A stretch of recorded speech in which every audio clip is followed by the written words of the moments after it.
Good morning and welcome to Woodland Fitness. As you can see, I am no longer on the futon. If you are following along on Spotify, usually over the last 4 episodes I've been sitting on a big old futon, and currently I am in a nice cozy little black chair. That is because over the last 2 weeks I have recently moved out of the townhouse I was living in and moved into an apartment. And so now I have a little bit smaller space to work with, and I should take a picture of my setup because it's a little messy behind the scenes, but that's all right. It works great, and I am excited to continue providing content for you. However, I have run into so many issues setting up for this time. Just because I don't have my usual setup, I keep forgetting to plug things in.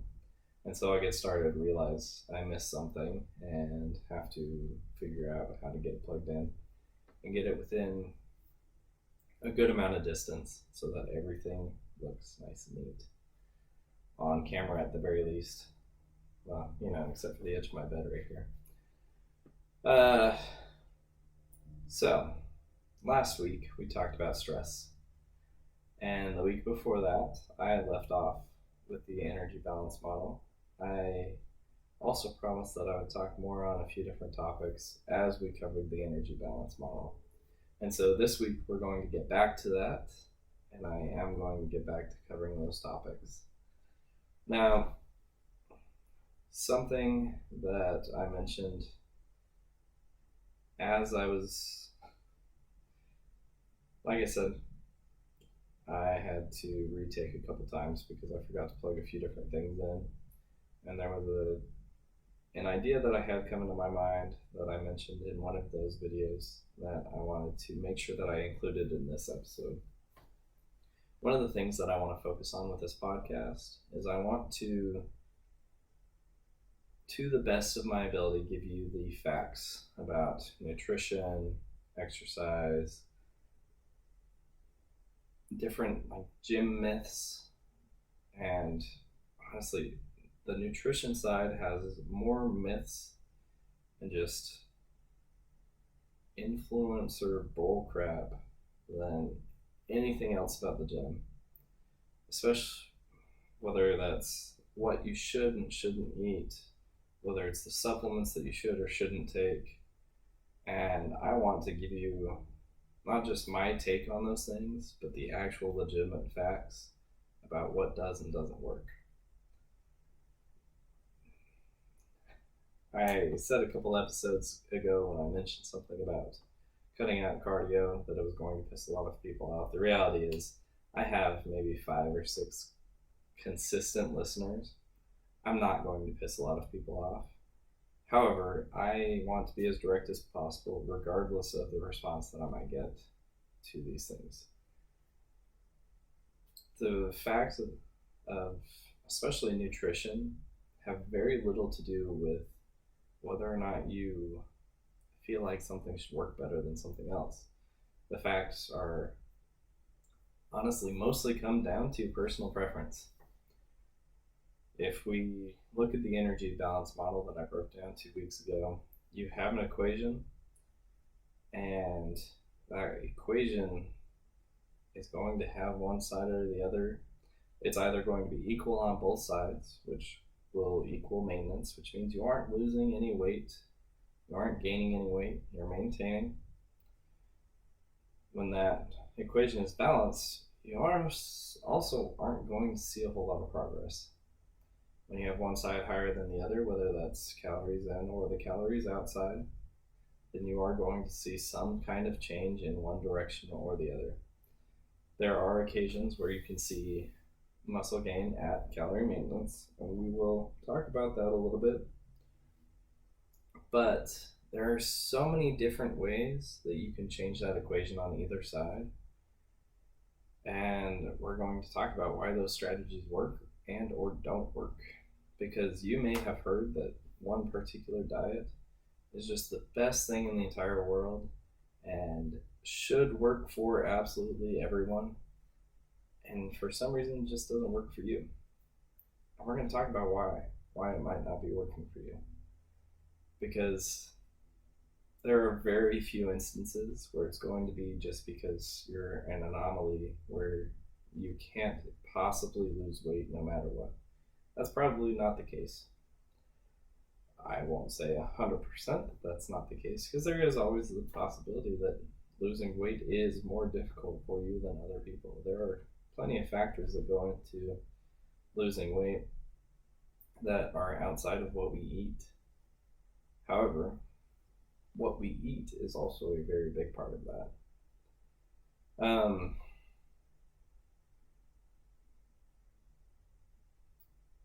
I had to get back onto my original thought process. So going down that train of thought, what I'm saying is I'm going to be as honest with you as I possibly can as I'm bringing you this content. I'm not going to be trying to sell you any kind of diet, because personally, I don't care what diet works for you. If your goal is to lose weight, I want you to be successful in that goal. If your goal is to put on as much muscle as possible, I want you to be successful in that goal. And if your goal is to keep living the way you're living, you just want to make healthier choices in that lifestyle, that's awesome. I want you to be successful in that too. My point being, I'm not going to be pushing a particular diet. I'm not going to be pushing a particular supplement, because ultimately your success won't come in the form of supplements. Your success will come from consistency in exercise, consistency in making healthy choices with your food.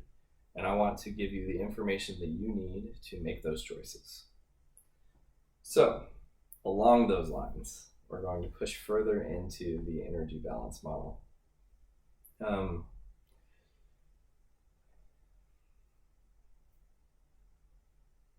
When I originally decided that I wanted to lose weight, I'm trying to remember, it was a picture that I took where nobody would have said it to me, but I was looking at the picture and my first thought was, geez, I've gained so much weight.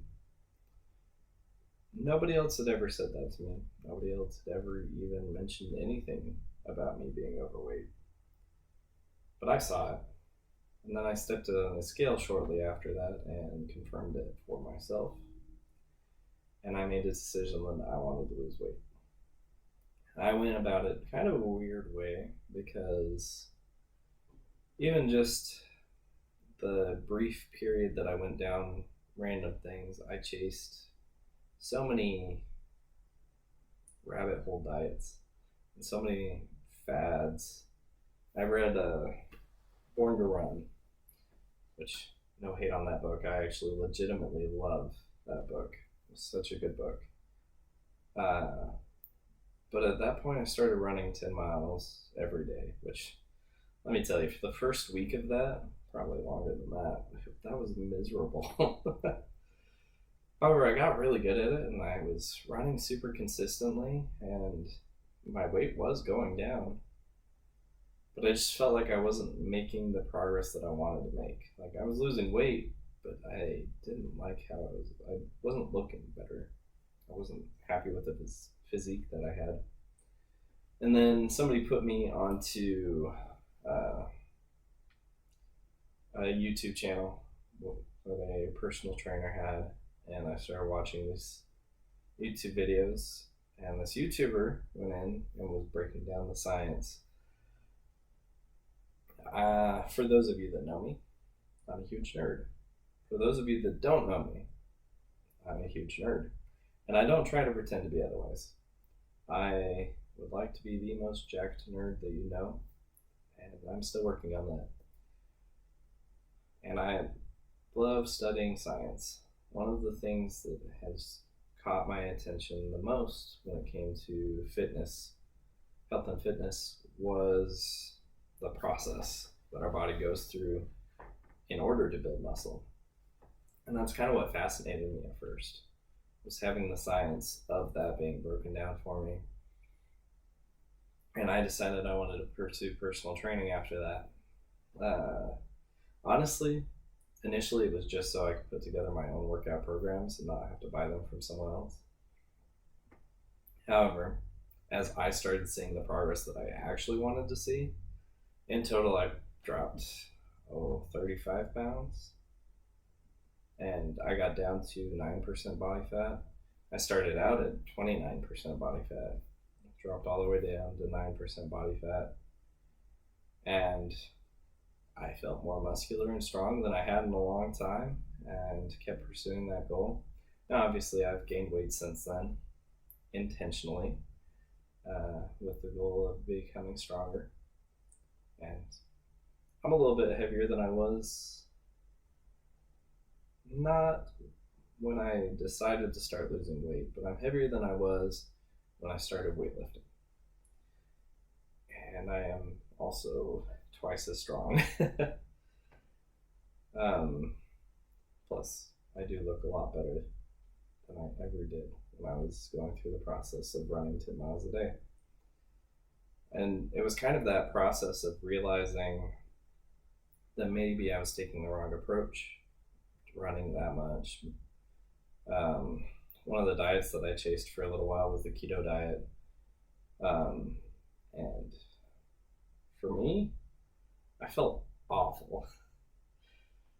A lot of people talk about the keto flu, which at some point when we start talking more about different types of diets, I'll go into what you can do to avoid the keto flu and why it happens to begin with. But that wasn't it for me. It was the food I had access to at the time because I was deployed. I just didn't have access to very good food to make a decent keto diet. And since then, I've decided that that's just not the approach I want to take. But I tried several different approaches, and it took a while to figure out that really I just wanted balance.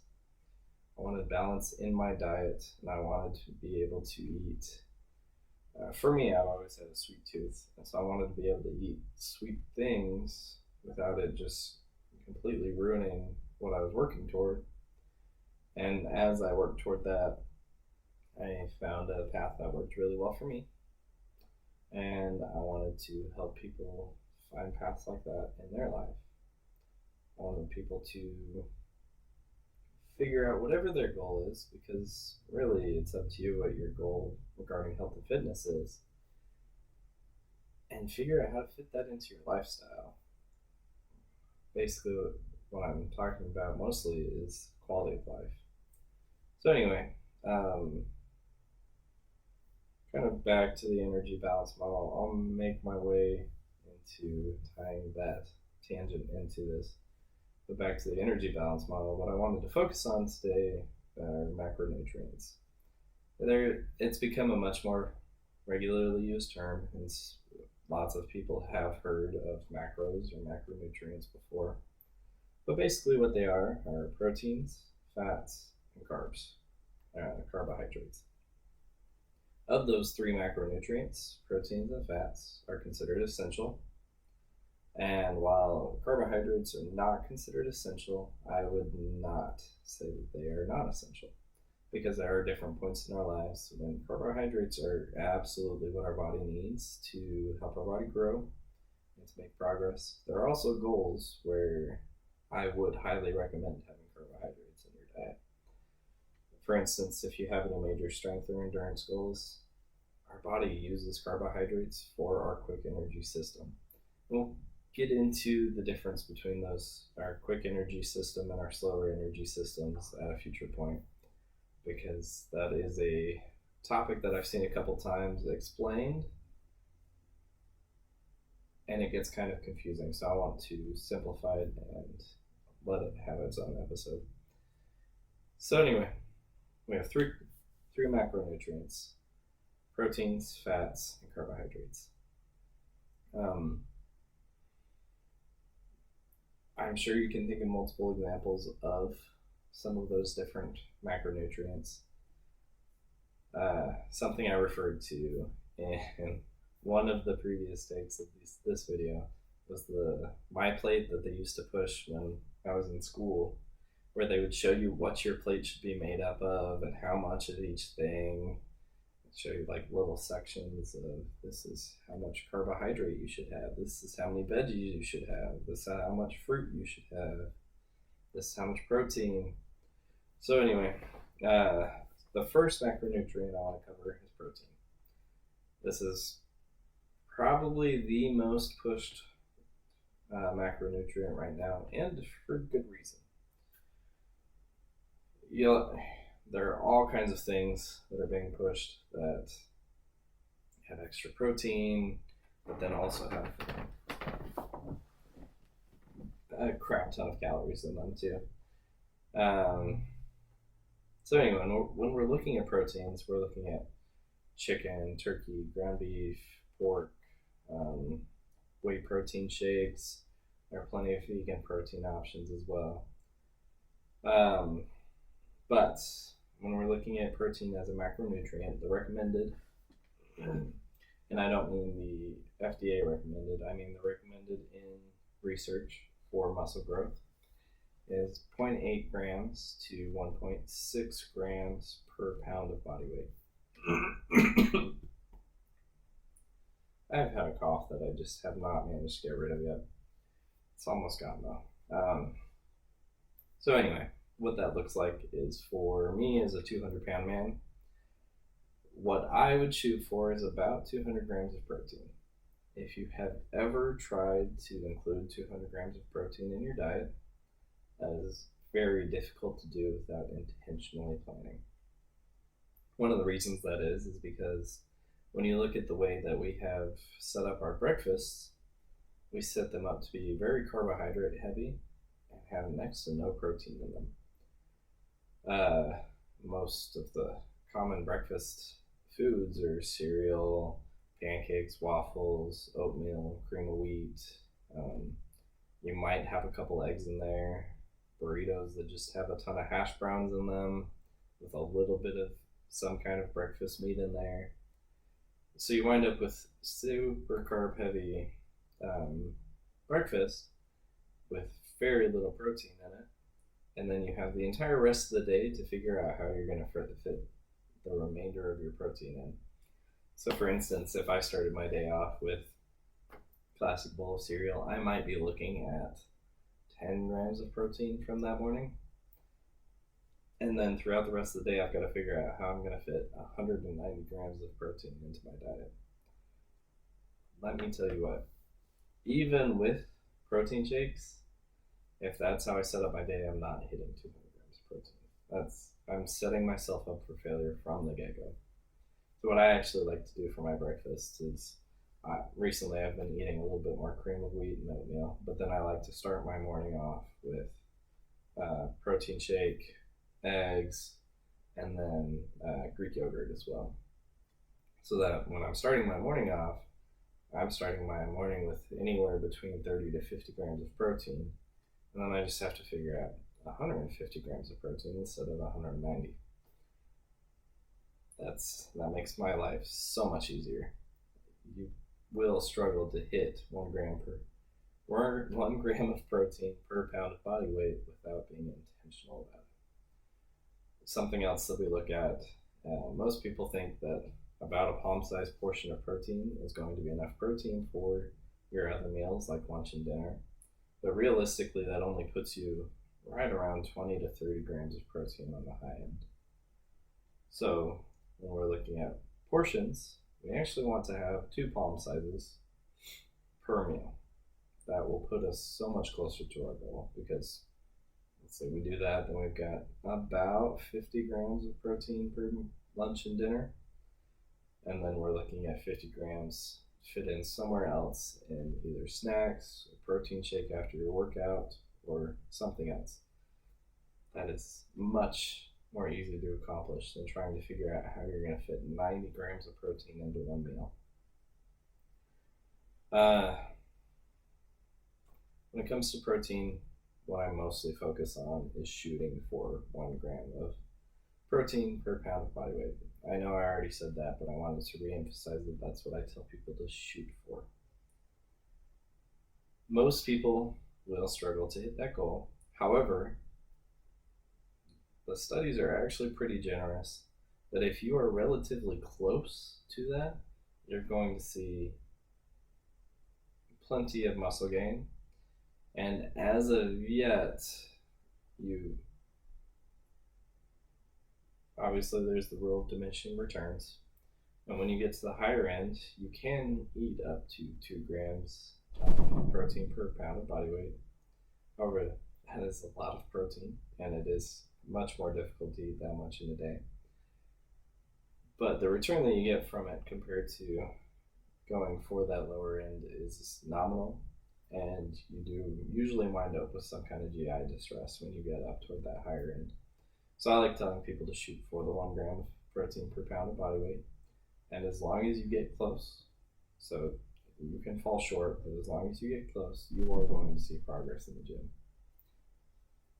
Now, when it comes to fats, we actually have our essential fats that the reason they're essential is our body can't produce them, so we have to take them in exogenously. And yes, I use that word to make me sound smart. We have to take them in either through food, supplements, or that's it, food or supplements. I went blank for a second there, sorry. So, our essential fats, we're looking at omega-3, omega-6, and there is some debate about omega-9. You do need omega-9. Omega-3 and omega-6 you mostly get from fatty fish. So if you are not regularly eating fish in your diet, then it might be worth looking into some kind of fish oil supplement. We'll talk about that later. I want to talk about supplements in a separate episode entirely. However, when we're looking at fats, we want to make sure that we have omega-3s and omega-6s in our diet in some portion. As a total of our diet, I keep saying diet, but really I mean as a total of the calories that we're eating, I like to shoot for about 30 to 35% of those calories coming from fats. And then what I'd like to shoot for is the remainder of that being carbohydrates. There are lots of different types of carbohydrates. Vegetables, rice, potatoes, starches. The list goes on and on, really. When I'm talking about carbohydrates that I want you to be focused on for the rest of that diet, I want as much of that as possible to be from whole foods. Because most of the time where people wind up slipping up and wind up overeating when it comes to carbohydrates are from highly processed foods. Most of those highly processed foods are some combination of carbohydrates, fats, and sugars. I don't think I need to go into a lot of detail on specific foods that are highly processed. I think most people here in the US have an idea of the foods that they eat that are highly processed and have an idea of what healthy whole foods are. That doesn't mean that you have to cut out sugar or even these highly processed foods entirely from your diet. However, what it does mean is that when you do eat those things, you need to be aware that those are the foods that are going to be very easy to overeat on because they are made to be extra palatable. They're made to make you want more of it. What I immediately thought of was the Lay's commercial. Can't have just one chip. Well, a serving of Lay's chips is like 12 chips. So if you open up a container of Lay's with the intention of only going for one serving, and then you wind up finishing the bag, you know what I mean by extra palatable. They make it very difficult for you to put those types of foods down, and they're marketed like that on purpose. That doesn't mean that those foods in and of themselves are inherently bad. What it does mean is that it's very easy to eat too much of it. And so when we're looking at our total calories, we want to make sure that we're focusing on the foods that, one, have the not just macronutrients, but the micronutrients and minerals that our body needs. But we're also looking at the things that help fuel our body for whether it be exercise, for energy throughout the day, because different types of food can cause brain fog, and different types of food help us feel much more clear and energized. And so we want to focus on the foods that make us feel good, not necessarily just taste good. Now, obviously, taste plays a role in what our preference is for those other foods. There are going to be foods that you don't like, and that's fine. You don't have to eat any type of food. You don't have to include any type of food in your diet, and you can make room for foods. One of the things that right now I keep as a staple in my current diet is ice cream. I freaking love ice cream. And as I mentioned before, I have a huge sweet tooth. So for me, I actually did have to quit sugar and sodas for a while so I could get to the point that I could have them within moderation. You may not have to do that. You may have more willpower than me, and you can cut it down to moderation without ever having to cut it out. But for me, I had to teach myself that I'd be fine without sugar, without sodas. And when I was focused on losing weight, I've tried to find sugar-free versions of stuff that tasted just as good was the goal. Obviously, there is a different taste to some of that stuff. And you kind of have to figure out where you're willing to make those trade-offs. Now, when it comes to artificial sweeteners, I think that also needs to be a separate topic, because sometimes picking those sugar-free things might be the healthier option, but it's hard to tell because we aren't 100% sure how it affects our gut microbiome quite yet, but we do know that you can effectively lose weight while eating those sugar-free or the sugar substitutes. I think that pretty effectively covers the macronutrients, proteins, carbs, and fats. And I'm sure I mentioned all kinds of random things and tangents in there that had nothing to do with either of those three. But if you have any questions about macronutrients and kind of the breakdown that I explained that I shoot for, go ahead and message me on Instagram at Woodland Fitness, or you can drop it in the comments here on YouTube below. We will be pushing into different types of diets, why they work, why they don't work. We'll push into artificial sweeteners, as I mentioned, supplements. Those will all be things that we cover. And honestly, my goal with this podcast is I want to take some of these major topics that come up a lot with not just my clients, but with things that I'm seeing on social media. And I want to cover these topics over and over and over again, so that if you're someone who started following me from day one, you'll have heard these topics enough times that when you do see them on social media, you're going to know exactly whether or not what you're looking at is full of crap.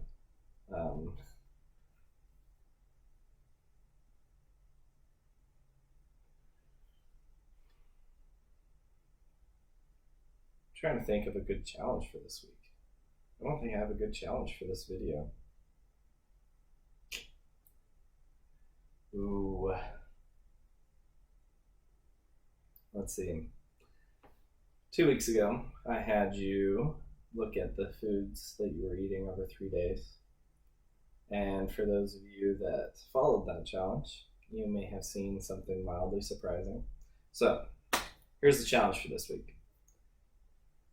If you have not already done the challenge of keeping track of what you eat for the next 3 days, do it this week.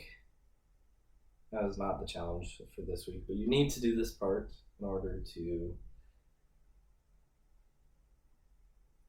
do the next part of this challenge. So for those of you who did do the challenge, and for those of you who are going to and want to accomplish this challenge, what I want you to do is I want you to take a look at the foods that you recorded over the week, and I want you to see what your spread of proteins, fats, and carbs are throughout your meals of those 3 days. I want you to get an idea of whether or not you're getting anywhere close to 1 gram of protein per pound of body weight.